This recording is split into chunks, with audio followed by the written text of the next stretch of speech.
pagdala-dala ni Sixto sa school, diba? Parang mga kids laging curious, ano yan? They wanna try it out, and the tray na mimigay. So at least hindi na kailangan gawin ni Sixto yun kasi nasimulan na dito.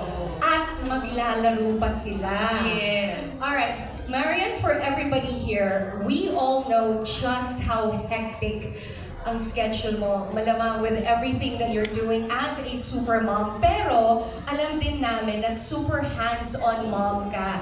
Can you share with everyone here kung ano yung ginagawa, favorite mong gawin para makapag-bond kayo as a family at para maipakita mo sa kanila yung pagmamahal mo? Marami kaming bonding ng mga kids at kahit busy yung schedule ko, hindi pwede talaga na hindi ako magtutuon talaga sa kanila ng pansin. Hindi ko talaga kaya.